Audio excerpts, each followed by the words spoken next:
တိတ်30ကိုပြန်မပေးဘူးလို့ခိုင်နေဝေအတီလင်းပြောအသက်18နှစ်မှာရနေတဲ့မမဆောင်စနိုက်အားပေးလုံးနေတဲ့အေးတောင်တိတ်30ကိုပြန်မပေးဘူးလို့ခိုင်နေဝေအတီလင်းပြောခိုင်နေဝေကတော့တိတ်30ငွေမောင်းလွှဲတဲ့ကိစ္စမှာမားလဲမိရဲ့လူကိုရိုက်လာမထုတ်ရင်သူမဘက်ကလုံးဝပြန်မပေးနိုင်ဘူးလို့ပြပြတသားပြောလိုက်ပါပြီမောင်းလဲမိသူကမိန်းကလေးဖြစ်ပြီးသူမအကူရဲ့အကောင့်နဲ့လွှဲခဲ့တာပါပတ်စံပြန်လာယူမယ်ဆိုရင်အစိုးရမိန်းကလေးရောသူမကိုကိုပါလာခဲ့ဖို့ခိုင်နေဝေကခေါ်တာဖြစ်ပါတယ်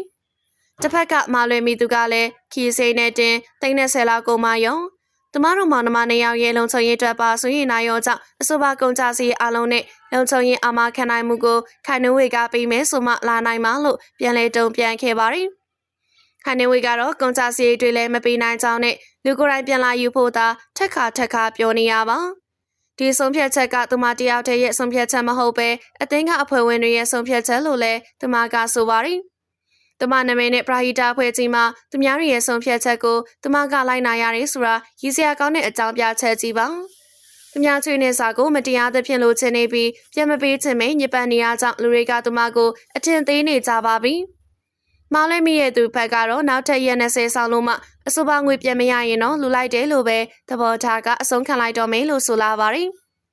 ခိုင်နေဝေကတော့ငလျင်အတွက်3,900လောက်ရထားတာတော့ဒီငွေလေး330ကိုကတ်တန်းနေတာအံ့ဩစရာကောင်းလာပါတယ်။သူမကအရင်ကတည်းကငွေနဲ့ပတ်သက်ရင်နာမည်ပြည့်ရှိသူဆိုတဲ့ကောလာဟာလာတွေလည်းထွက်လာနေပါပြီ။ဒီချင်းညာချင်းပရာဟီတာမိခင်အကြီးဖြစ်ကနေသူများတွေခွက်ပက်လက်မျောသွားတဲ့သူအဖြစ်ကစိတ်မကောင်းစရာတော့ကောင်းလာပါတယ်။ဘာပဲပြောလောဘကြီးရဲ့သူမအပြစ်ဆိုတော့လေဘသူကိုမှတော့အပြစ်ဆိုလို့မရပြန်ပါဘူး။အသက်18နှစ်မှာရနေတဲ့မမဆောင်ပရိသတ်ကြီးတို့ရင်မမဆောင်ကတော့အခုဆိုရင်ဒီနေ့မှာ40ကျော်50နာကတ်သွားပြီးပဲဖြစ်ပါတယ်။မမဆောင်ကတော့ဘဲချိန်မေမေသူမကိုသူမ16နှစ်လို့ပဲဖြစ်နေသူလေးလည်းဖြစ်ပါတယ်။အသက်ကိုခဏမေးရင်လည်းစိတ်ဆိုးတယ်လို့ဆိုပါတယ်။မမဆောင်ဟာဘယ်ကိစ္စကိုမဆိုအများနဲ့မတူတမူထွန်းအောင်လုပ်တတ်တာကိုလူတိုင်းသိကြမှာပါ။အခုလေဒီနေ့မှာကြာရောက်တဲ့သူမရဲ့မွေးနေ့ကိုစီရိုနာဟိုတယ်မှာကျင်းပဖို့ရည်မှန်းထားပေမယ့်မလို့တော့ပဲပွဲလုံးမဲ့ကုန်ကြစီ3,500လုံးကိုငလျင်အတွက်လူလိုက်တယ်လို့ဆိုပါတယ်။သူမကအိမ်လိုစရင်ကောင်းနဲ့အလူဒါနတွေလုပ်တတ်ပေမဲ့လေပရိသတ်ဘက်ကအကောင်းမြင်ခံရတာတော့မရှိပါဘူး။သူမရဲ့စီးပွားရေးနဲ့ပတ်သက်ပြီးမေးချိန်မှာလေမမဆောင်တို့ကညက်ကောင်းတဲ့သူတွေဆိုတော့စီးပွားရေးလုပ်စရာကိုမလိုတာလို့ဆိုပြီးသူမအနေနဲ့အိမ်ငါတာအခန်းငါမြေငါတာနဲ့ပဲရတဲ့ငွေကို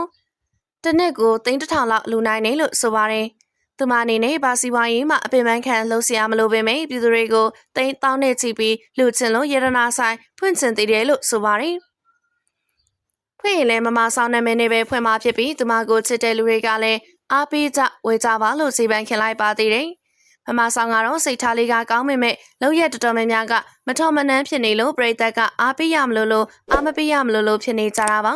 ။စစ်သူကြီးစားလည်းမရှိပဲတကိုတီးပြိုကြီးဘွားကိုဖျက်ဆီးနေရတာပါ။ညာနဲ့မှလို့လေးရှိသူကိုတာကီပါတော့သူမကိုရီစားရှိသလိုမရှိသလိုလုံးနေရကိုကြောက်လို့ရီစားရှာမပေးရဘူးလို့ဆိုပါတယ်။ပရိသတ်ကြီးရောဆက်ရှင်တွေကနေမတက်သေးတဲ့မမဆောင်တယောက်အသက်ဘယ်နှစ်ပြည့်တယ်လို့ထင်နေကြလဲနော်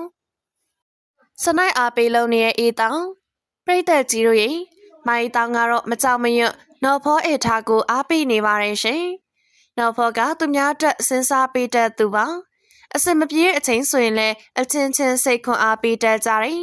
လူဆိုတာမမဖူးတဲ့သူမရှိပါဘူးဆိုပြီးလူမှုရေးဖောက်ပြမှုတွေအများပြားရှိတဲ့နော်ဖောအေထားကိုမမဘူးလို့သူမကအားပေးနေရပါပရိသတ်တွေကတော့နော်ဖောအေထားကအမယောက်ျားပါစနိုက်သွားအောင်မယ်လို့စေတနာနဲ့တတိပေးစကားဆိုနေကြပါတယ်မိုင်းတောင်ကတော့စီနာစကားတွေကိုကြည့်မဆိုင်ပဲနော်ဖောကအရန်လိမ်မာတာပဲအမကြည့်ရသလောက်ကတော့အရန်လိမ်မာသလိုတော်လဲအရန်တော်ပါတယ်ညာသောအဖြစ်နော်ဖောကအလုပ်တစ်ခုလုပ်ရင်စဉ်းစားဆင်ခြင်ပြီးမှလောက်တာများတယ်ဆိုပြီးချီကျူးထားပါတယ်နော်ဖောအေထားဆိုရင်တော့သရုပ်ဆောင်လုပ်ရင်အကယ်ဒမီမရသေးပေမဲ့နှစ်အကြာကြီးတွဲခဲ့တဲ့အတွေ့အကြုံကိုလိုက်ဖြတ်တတ်တဲ့စနိုက်တော်မှာဆိုရဲကုန်းပုတ်ကိုရထားသူပါသူမစနိုက်ခဲ့တဲ့ကောင်လေးတွေကတင်ညွတ်တမျိုးစာလောက်ရှိသူလည်းဖြစ်ပါတယ်